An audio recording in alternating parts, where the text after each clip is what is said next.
Kaveri ಕೊಳ್ಳದ 4 ಜಲಾಶಯಗಳಲ್ಲಿ 65.6 TMC ನೀರು ಸಂಗ್ರಹ ಇದೆ. ಕಬಿನಿ, ಹಾರಂಗಿ, ಹೇಮಾವತಿ, ಕೆಆರ್ಎಸ್ನಲ್ಲಿ 65.6 ಟಿಎಂಸಿ ನೀರಿರೋದು.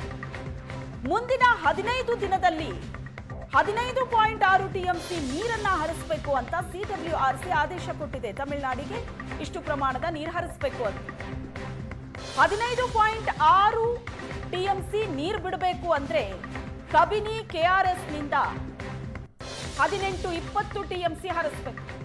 ಬಿಳಿಗುಂಡ್ಲು ಮಾಪನ ಕೇಂದ್ರದಲ್ಲಿ 15.6 ಟಿಎಂಸಿ ನೀರು ದಾಖಲಾಗಬೇಕು. ತಮಿಳುನಾಡಿಗೆ ಇಷ್ಟು ಪ್ರಮಾಣದಲ್ಲಿ ನೀರು ಬಿಟ್ರೆ ಕಾವೇರಿಯ ಡ್ಯಾಂಗಳೇ ಬರಿದಾಗತ್ತೆ. ರೈತರ ಹಿತ ಕಾಪಾಡಬೇಕು, ಮತ್ತೊಂದು ಕಡೆ ಆದೇಶ ಪಾಲಿಸಬೇಕು. ಸರ್ಕಾರದ ಹೆಜ್ಜೆ ಏನ್ ಹಾಗಾದ್ರೆ ಈ ವಿಷಯದಲ್ಲಿ? ಸಿಡಬ್ಲ್ಯೂಆರ್ಸಿ ಆದೇಶ ಕೊಟ್ಟಿದೆ 15.5 ಟಿಎಂಸಿ ತಮಿಳುನಾಡಿಗೆ ಬಿಡಬೇಕು ಅಂತ. ನೀರಿನ ಸಂಗ್ರಹ ಎಷ್ಟಿದೆ ಈಗ? ನೀರಿನ ಸಂಗ್ರಹ ಇರೋದೇ 65 ಟಿಎಂಸಿ ಅಷ್ಟು. ಮತ್ತೆ ಕಾವೇರಿ ಕಿಚ್ಚು ಶುರುವಾಗ್ತಾ ಇದೆ. ರಾಜ್ಯದ ಕಾವೇರಿ ಜಲಾನಯನ ಪ್ರದೇಶದ ಈ ಡ್ಯಾಂಗಳಲ್ಲಿರುವಂತಹ ನೀರಿನ ಪ್ರಮಾಣ ಎಷ್ಟು ನೋಡ್ತಾ ಇದೆ. ಒಳ ಹರಿವು ಎಷ್ಟಿದೆ, ಹೊರ ಹರಿವು ಎಷ್ಟಿದೆ ಈ ಡ್ಯಾಂಗಳಲ್ಲಿ ಅಂತ. ಒಟ್ಟಾರೆ 65 ಟಿಎಂಸಿ ಅಷ್ಟು ನೀರಿದೆ ಈಗ ಕಬಿನಿ, ಹಾರಂಗಿ, ಹೇಮಾವತಿ ಮತ್ತು ಕೆಆರ್ಎಸ್ನಲ್ಲಿ.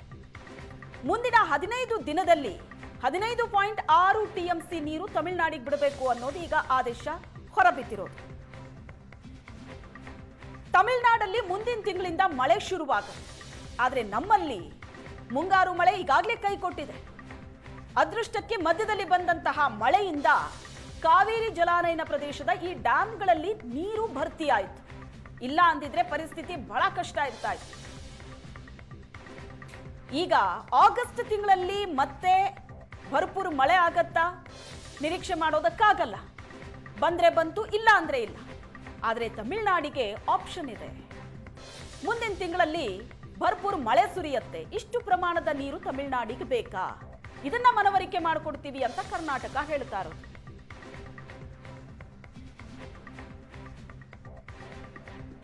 ಈ ಬಗ್ಗೆ ಹೆಚ್ಚಿನ ಡೀಟೇಲ್ಸ್ ಅನ್ನ ಕೊಡ್ತಾರೆ ನಮ್ಮ ದೆಹಲಿ ಪ್ರತಿನಿಧಿ ಮಂಜುನಾಥ್ ಸಂಪರ್ಕದಲ್ಲಿದ್ದಾರೆ. ಮಂಜುನಾಥ್, ಪದೇ ಪದೇ ಕಾವೇರಿ ವಿಷಯದಲ್ಲಿ ಕರ್ನಾಟಕಕ್ಕೆ ಅನ್ಯಾಯ ಆಗ್ತಾ ಇದೆ. ಕಳೆದ ಬಾರಿ ಆದೇಶ ಕೊಟ್ಟರು, ಇಲ್ಲಿ ಅದೃಷ್ಟ ಅನ್ನೋ ಹಾಗೆ ಮಳೆ ಬಂತು, ಡ್ಯಾಂಗಳಲ್ಲಿ ನೀರು ಬಂತು, ಹೆಚ್ಚುವರಿ ನೀರನ್ನ ತಮಿಳುನಾಡಿಗೆ ಹರಿಸಿದ್ರು. ಆದ್ರೆ ಈಗ ನೋಡಿದ್ರೆ 15 ಟಿಎಂಸಿ ನೀರು ಬಿಡಬೇಕು ಅನ್ನೋ ಆದೇಶ ಇದೆಯಲ್ಲ, ಈಗ ಮತ್ತೆ ಸಭೆಯಲ್ಲಿ ಸಿಡಬ್ಲ್ಯೂಎಂಎ ಸಭೆಯಲ್ಲಿ ಅದನ್ನು ಯಾವ ರೀತಿ ಮನವರಿಕೆ ಮಾಡಿಕೊಡೋದಕ್ಕೆ ಕರ್ನಾಟಕ ಮುಂದಾಗಿದೆ? ಸಭೆ ಆರಂಭ ಆಗಿದೆಯಾ? ಶ್ವೇತಾ, ಸಭೆ ಈಗ ಆಲ್ರೆಡಿ ಆರಂಭ ಆಗಿರುವಂಥದ್ದು. ಎಸಿಎಸ್ ಜಲಸಂಪನ್ಮೂಲ ಇಲಾಖೆಯ ಎಸಿಎಸ್ ಆಗಿರುವಂತಹ ಗೌರವ್ ಗುಪ್ತಾ ಅವರೇ ಸಿಡಬ್ಲ್ಯೂಎಂಎ ಸಭೆಯಲ್ಲಿ ಭಾಗವಹಿಸಿರುವಂಥದ್ದು. ಇವತ್ತಿನ ಸಿಡಬ್ಲ್ಯೂಎಂಎ ಸಭೆ ತುರ್ತು ಸಭೆ ಕರೆದಿರುವಂಥದ್ದು. ತಮಿಳುನಾಡಿನ ಅರ್ಜಿಯ ಮೇರೆಗೆ ಇವತ್ತು ಸಭೆ ಕರೆದಿರುವಂಥದ್ದು. ಕಳೆದ ಬಾರಿ ಕರ್ನಾಟಕ ಅರ್ಜಿ ಹಾಕಿತ್ತು, ಆ ಹಿನ್ನೆಲೆಯಲ್ಲಿ ಬೇಗ ಸಭೆ ಕರೆದಿದ್ರು. ಈ ಸಾರಿ ತಮಿಳುನಾಡು ಅರ್ಜಿ ಹಾಕಿದೆ. ಅದೇ ಹಿನ್ನೆಲೆಯಲ್ಲಿ ಇವತ್ತು ಬ್ಯಾಕ್ ಟು ಬ್ಯಾಕ್, ಅಂದ್ರೆ ಬೆಳಿಗ್ಗೆ ಆರ್ಸಿ ಸಭೆ ಇತ್ತು, ಈಗ ಎಂಎ ಸಭೆ ನಡೀತಾ ಇರುವಂಥದ್ದು. ಅಂದ್ರೆ ಆರ್ಸಿ ಸಭೆಯಲ್ಲಿ ಶಿಫಾರಸು ಆಗಿರುವುದನ್ನ ನಾವು ಪ್ರಶ್ನೆ ಮಾಡಿಕೊಳ್ಳಿಕ್ಕೆ ಇಲ್ಲಿ ಒಂದು ಸದಾವಕಾಶ ಇರುವಂತದ್ದು. ಕರ್ನಾಟಕದ ಜಲಾಶಯಗಳ ಪರಿಸ್ಥಿತಿಯ ವಿವರಣೆ ಜೊತೆಗೆ ಹವಾಮಾನ, ಮುಂದಿನ 15 ದಿನಗಳ ಕಾಲ ಹವಾಮಾನ ಹೇಗಿರುತ್ತೆ, ಜಲಾನಯನ ಪ್ರದೇಶದಲ್ಲಿ ಮಳೆ ಆಗುತ್ತಾ ಇಲ್ವಾ, ಆದರೆ ಯಾವ ಪ್ರಮಾಣದಲ್ಲಿ ಆಗುತ್ತೆ, ಈಗ ಪ್ರೆಸೆಂಟ್ ಸ್ಟೋರೇಜ್ ಕೆಪಾಸಿಟಿ ಏನು, ಮುಂದೆ ಅಂದರೆ ಪ್ರಮುಖವಾಗಿ ನಮ್ಮ ಇವತ್ತಿನ ವಾದ ಇರುವಂಥದ್ದು, ಈಗ ಒಂದೆರಡು ಹಾರಂಗಿ ಮತ್ತು ಕಬಿನಿ ಬಿಟ್ಟರೆ ಯಾವೂ ಕೂಡ ತುಂಬುವ ಹತ್ತಿರಕ್ಕೆ ಯಾವೂ ಕೂಡ ಬಂದಿಲ್ಲ. ಕೆಆರ್ಎಸ್ ಇರ್ಬೋದು, ಹೇಮಾವತಿ ಇರ್ಬೋದು, ಈ ನದಿಗಳು, ಈ ಜಲಾಶಯಗಳು ಇನ್ನೂ ಕೂಡ ತುಂಬಲಿಕ್ಕೆ ಬಹಳಷ್ಟು ದೂರ ಇದೆ. ಇನ್ನಷ್ಟು 10-20 ಟಿಎಂಸಿ ನೀರು ಬೇಕಾಗಿದೆ ಅವು ತುಂಬಲಿಕ್ಕೆ ಒಂದೊಂದನ್ನು ಕೂಡ.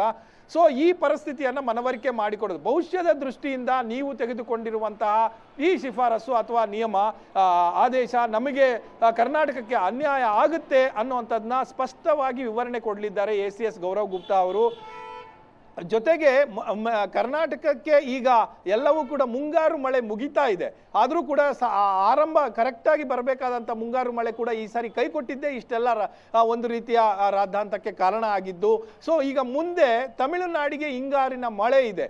ಸೊ ಆ ನೀರು ಬಂದ್ರೆ ನೀವೆಲ್ಲಿ ಹಿಡಿದಿಟ್ಕೊಳ್ಳೋರಿದ್ದೀರಿ ಅನ್ನೋ ಪ್ರಶ್ನೆಗೆ ಇವತ್ತಿಗೂ ಕೂಡ ತಮಿಳುನಾಡಿನಿಂದ ಉತ್ತರ ಸಿಗ್ತಿಲ್ಲ. ಅದು ನೀರೇನು, ಅದು ಹಿಂಗಾರಿನ ಮಳೆ ಜಾಸ್ತಿ ಆಯ್ತು ಅಂದ್ರೆ, ಹಿಂಗಾರು ಮಳೆ, ಅಲ್ಲಿ ನೀರು ಸಮುದ್ರದ ಪಾಲಾಗುತ್ತೆ, ನಿಮ್ಮ ಕೈಲೂ ಕೂಡ ಹಿಡಿದಿಟ್ಕೊಳ್ಳಿಕ್ಕೆ ಕೆಪಾಸಿಟಿ ಇಲ್ಲ. ಆ ಹಿನ್ನೆಲೆಯಲ್ಲಿ ನೀವು ಮನವರಿಕೆ ಮಾಡ್ಕೊಡೋದ್ರೆ ಇಷ್ಟು ದೊಡ್ಡ ಪ್ರಮಾಣದಲ್ಲಿ ಇಲ್ಲಿಂದ ಡ್ರಾ ಮಾಡಬೇಡಿ. ಜೊತೆಗೆ ಹಿಂಗಾರು ಮಳೆಯಲ್ಲಿ ನಿಮಗೆ ತುಂಬಿದ್ರೂ ಕೂಡ ನಮಗೆ ರಿವರ್ಸ್ ಕೊಡ್ಲಿಕ್ಕೆ ನಿಮ್ಮ ಹತ್ರ ಯಾವುದೇ ರೀತಿ ಮೆಕ್ಯಾನಿಸಮ್ ಕೂಡ ಇಲ್ಲ, ಮತ್ತೆ ಕೊಡ್ಲಿಕ್ಕೂ ಕೂಡ ಸಾಧ್ಯ ಇಲ್ಲ. ಇಂಥ ಪರಿಸ್ಥಿತಿಯಲ್ಲಿ ನೀವು ಈ ರೀತಿಯ ಆದೇಶಗಳನ್ನು ಕೊಟ್ಟು ಮುಂದೆ ಭವಿಷ್ಯದಲ್ಲೂ ಕೂಡ ನಾವು ಮತ್ತೆ ಬಿಡಲೇಬೇಕಾಗುತ್ತೆ. ಸೊ ಈ ಸಂದರ್ಭದಲ್ಲಿ ಯಾವ ರೀತಿಯಾದಂಥ ಕ್ರಮ ಕರ್ನಾಟಕ ಅನುಸರಿಸಲಿಕ್ಕೆ ಸಾಧ್ಯ? ನಿಮಗೆ ಸೆಪ್ಟೆಂಬರಿಂದ ಹಿಂಗಾರು ಮಳೆ ಶುರುವಾಗುತ್ತೆ. ಆ ಹಿನ್ನೆಲೆಯಲ್ಲಿ ನೀವು ಈ ನಿರ್ಧಾರವನ್ನು ಏನು ಬದಲಾಯಿಸಬೇಕು ಅನ್ನುವಂಥ ವಾದ ಈಗ ಕರ್ನಾಟಕ ಇಡ್ತಾ ಇರುವಂಥದ್ದು CWMA ಸಭೆಯಲ್ಲಿ. ಸೊ ಇದು ಆದ ನಂತರ, ಯಾಕಂದರೆ CWMA ಸಭೆಯಲ್ಲಿ ಎಲ್ಲರೂ ಕೂಡ ACS ಲೆವೆಲ್ ಅಧಿಕಾರಿಗಳು ಅಥವಾ ಜಲಸಂಪನ್ಮೂಲ ಇಲಾಖೆಯ ಪ್ರಧಾನ ಕಾರ್ಯದರ್ಶಿಗಳು ಇವರು ಭಾಗಿಯಾಗಿರ್ತಾರೆ. ಮತ್ತಷ್ಟು ಅಂಶಗಳನ್ನು ಸೇರ್ಪಡೆ ಮಾಡಿ ಕಾನೂನಿನ ತಜ್ಞರ ಜೊತೆ ಒಂದು ಕನ್ಸಲ್ಟೇಷನ್ ಮಾಡಿ ಬಂದಿರ್ತಾರೆ. ಈಗ ಮತ್ತಷ್ಟು ವಾದವನ್ನು ಈಗ ಕರ್ನಾಟಕ ಮಂಡಿಸಲಿದೆ. ಬೆಳಗ್ಗೆಯೂ ಕೂಡ ಅಷ್ಟೇ ನಮ್ಮ ಕರ್ನಾಟಕದ ಅಧಿಕಾರಿಗಳು ಮಾಡಿದ ಮನವಿ ಇರ್ಬೋದು, ಜೋರು ಧ್ವನಿಯಲ್ಲಿ ಕೂಡ ಹೇಳುವಂಥ ಪ್ರಯತ್ನ ಮಾಡ್ತು. ಆದರೆ ಆರಿಸಿ ಅವನ್ನು ಕೂಡ ಗಮನಕ್ಕೆ ತೆಗೆದುಕೊಳ್ಳದೆ ಪ್ರೆಸೆಂಟ್ ಸ್ಟೋರೇಜ್ ಏನಿದೆ, ಮಳೆಯ ಪ್ರಮಾಣ ಏನಿದೆ, CWC ಏನು ವಾಟರ್ ಕಮಿಷನ್ ಏನು ಅಂಕಿ ಅಂಶಗಳನ್ನು ಕೊಟ್ಟಿದೆ ಅದರ ಆಧಾರದ ಮೇಲೆ ಬಿಡ್ತಾ ಇದ್ದೇವೆ ಅನ್ನುವಂಥ ಮಾಹಿತಿಯನ್ನು ಕೊಟ್ಟಿರುವಂಥದ್ದು.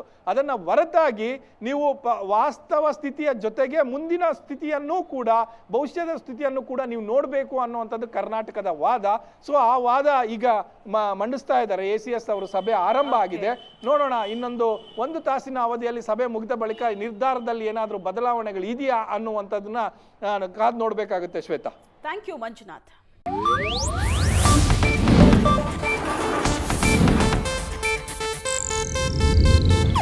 ಇದು ಏಷ್ಯಾನೆಟ್ ನ್ಯೂಸ್ ನೆಟ್ವರ್ಕ್ ಪ್ರಸ್ತುತಿ.